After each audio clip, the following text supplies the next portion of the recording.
Alright, so removing the 4 screws of the speaker from the housing. This is where my knife comes in handy here. The thing is that it's sort of glued onto the housing here. What you want to do is go on the sides and sort of pry it off. There we go. You can hear it sort of coming off. Sorry if I didn't show you guys that, but sort of hear it coming off. Work on the sides, work on all sides. Comes right off. Yeah, as you can see, it doesn't really leave any residue or anything. It's just sort of glued on. And here we go, sort of the glue right here. So you can also pry off this plastic piece too. Let me just go ahead and try to do that right now. Oh wait, never mind, that was easy enough. There we go. And so, main problem with these speakers is why they rattle. They weren't blown, they work fine. Main problem is the foam surround, as you can see. All around it has already sort of peeled off, you know. Oops, sorry. But yep, that's your main problem right there of these speakers, is that foam surround. Same thing with the passenger side. That's the first one that went out, and then I tried to blow it by turning it up louder, and then I ended up doing the same to this guy, and then they both continued working, but there was just so much rattling. No, I know I didn't make a video of how it sounded. But maybe if I hook these up to my 2-channel amplifier, maybe I can get that same rattling sound and show you how they sound. But anyways, pretty much on the back here, connector, unplug it, or I can just straight up cut them off. Actually, maybe that's what I will do, because I don't really need the connector anymore. It's just 2 cables, ground and power, and that's about it. So let me cut these off. Yeah, that's the second tool, I guess, or a couple other tools you need is the scissor. Alright, so here comes to the part where you got the housing, everything pretty much taken apart, and you're ready to load in the new speaker. Now, this is the part where it looks like I do a half-assed job, and I think I do.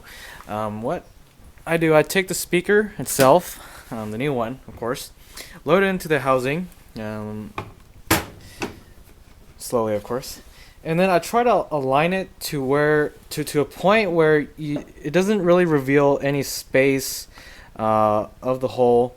I have to get it quite perfect. It takes a little bit of time, but until that point, then what I do, I just start to drill through the 4 holes here. I just start the holes. I don't exactly drill a full one, with the screw in and fully put the speaker in there, but I only start them, and then I take the screws that come with the new speaker and actually drill them in and then put it together. You want to solder the wire onto the leads of the speaker first. Actually, you want to do it first, because the way this housing works is that you have it where at a point you have the wire going in, and then it comes around, it comes under the speaker and coming out this little slit right here, and then going back to the connector onto the door. So that's why you don't have this one in first and then solder it. Otherwise, well, you can actually do that, but it's gonna be a little harder actually. So that's the way I do it. Of course, there are other different ways to do it, and of course I also do put the foam little thing first. The first mistake I did was I soldered the wires, and then I couldn't slip this through the back, so I cut this just like right here, and then I moved it a little bit and then just screwed it down, and it worked just fine too. But you want to do that before soldering it down. Now I'm not gonna show you every single thing because it's just a little bit time consuming, and anyways, I'm gonna go ahead and do that, and then I'll show you the last part of it, putting it back in, I guess, sorta. Alright.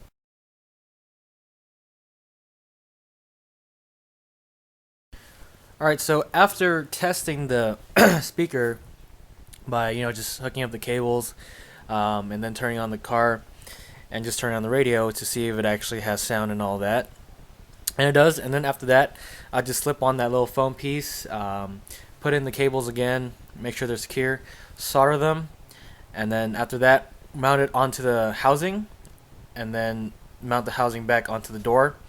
And that's about what you're seeing right now. Only problem I'm having right now compared to the passenger door side is that this cable, which is the speaker wire, is not going over these 2 little hooks right here. And hopefully I might be able to just barely clear it by putting the door panel back on. Hopefully, though, I'm not quite sure. I didn't, yeah, like I said, I didn't have that problem with the passenger side, and I don't know why I'm having problem with this. I didn't actually cut off that much speaker wire. It was just like a little snip right off the connector, and then I just stripped them, and that's it. That was about like a couple centimeters, and I'm surprised it actually made such a big difference. I think maybe I could try to pull a little bit through more, but I don't want to force it, so I'm not going to exactly try it unless I have no other way. And after this, overall, you just connect everything back to the door panel, and then I'll show you how to put everything back. Alright, so quick little thing about the tweeter. Like I said, when you want to put the door panel back, you want to remove it, and it's just 2 Phillips screws, fairly easy. They're actually not held on very tight at all. And then make sure to catch it and not lose these. And then one towards the bottom over here. Hopefully I'm not blocking you guys, but I can see it's not as much of a clear view either. But yep, just unscrew this. You don't have to exactly disconnect it or anything. You just let it sort of sit over. Well, let's say over here behind the door.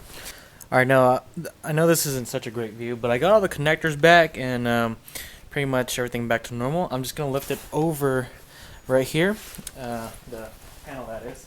And remember, I do have the tweeter removed. And so you want to slowly press into it.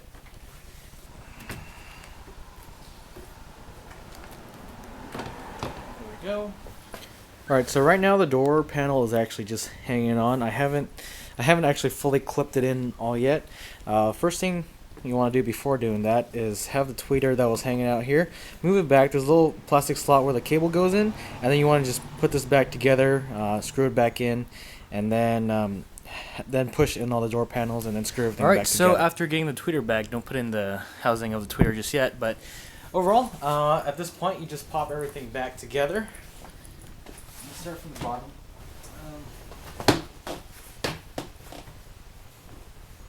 And that's about it. So all you want to do now is just put in the 3 screws back and the housing, and you're pretty much done. And turn it on and enjoy. Alright, so everything's put back, and overall it's just time to enjoy it. Now I'm not going to do a demo in this video. I'm going to do it in the next video, but quickly, if you guys have any questions or comments, please feel free to let me know. I know, like I said in the video a couple times, I didn't cover over everything, so if there's something you don't understand about it or want to know more about, just let me know. I'll try to explain it to you through a message or even a video, if that's what you want. But yeah, that's the process of it. And like I said, have any questions or comments, please feel free to let me know. I check daily, and I will reply back to you within hopefully a day or less. Alright, other than that, thanks for watching.